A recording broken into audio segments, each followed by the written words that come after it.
les jours, le jour et le soir. Quand il n'y a pas école, le soir, en tout cas, on rentre à la maison. C'est au campement là-bas, nos parents faisaient tout, ils préparaient et tout. Quand on arrive au campement, il y a les champs qui sont là. Mais comme nous, on était un peu petits, on restait au campement. Mais parmi les poulets de mon père, il y avait un gros coq.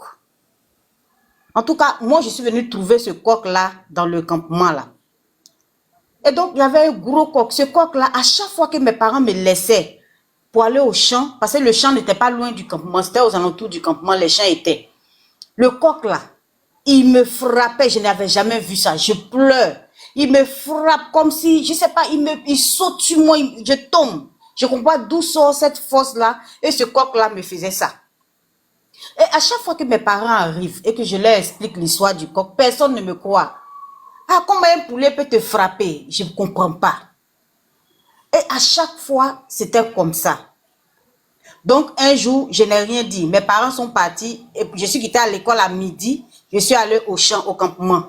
Et arrivé au campement, le coq, j'étais déjà même à l'entrée du campement, le coq est quitté là-bas, un coq tout blanc, hein, gros comme ça, est quitté là-bas en train de me taper. Et heureusement pour moi, ce jour-là, derrière moi, il y avait un oncle qui partait au champ, qui partait dans son champ. Il fallait traverser notre campement pour aller dans son champ.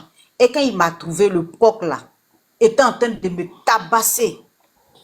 Mais chose bizarre, quand il est arrivé, il a surpris le coq. J'ai pleuré à chaudes larmes. Et il a pris sa machette. Il a tapé le coq là. Le coq là est parti. Et quand le coq est parti, on dirait qu'il a eu le coq, il y avait du sang. Et jusqu'à aujourd'hui, je n'ai pas compris. Le coq là, ce jour-là, a disparu du campement. On n'a rien compris. Et après ça, je suis tombée gravement malade. Ou même j'ai failli mourir.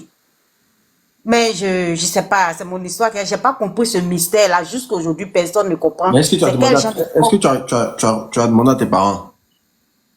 Mes parents, même au début, quand je leur parlais du coq, personne ne me croyait. Il a fallu un témoin qui a tapé le coq. Mais quand il a tapé le coq avec sa machette, le coq a saigné comme un humain. Ah bon? On ne sait pas au juste c'est quel coq qui était parmi les poulets là. Mais le coq est parti. Hein. Quand il a tapé, le coq est rentré dans la brousse. Il n'est plus ressorti jusqu'à aujourd'hui, où je vous parle. Mais après ça, de toute façon, je suis tombée malade. On n'a rien compris. Les parents n'ont pas eu, ils m'ont pas expliqué c'était quoi. Personne ne m'a expliqué. Jusqu'à aujourd'hui, l'histoire, à chaque fois, ça est dans un coin de ma tête. Depuis que je suis toute petite.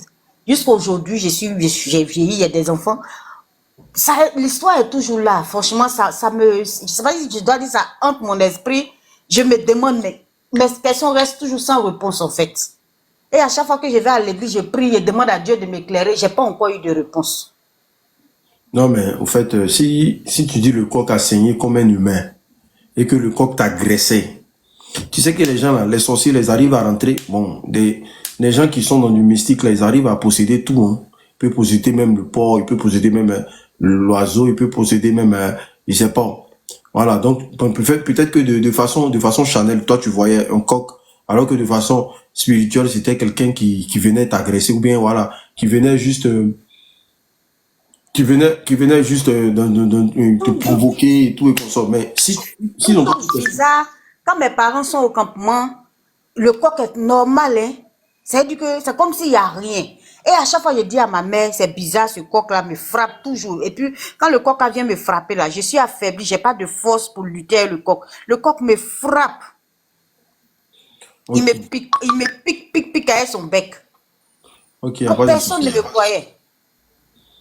Ok. Donc, voilà. Bon, moi, tout ce que je peux te dire, c'est bon, du moins que c'est bon. Si c'est fini, hein. Tu n'as pas à t'attarder dessus. Voilà, le tout, c'est que c'est de passer à autre chose. Voilà, tu n'as pas à t'attarder dessus. Voilà. C'est bizarre, c'est ce que l'autre disait tantôt. Quand tu expliques l'histoire, on se dit, mais est-ce que ça peut exister ça là?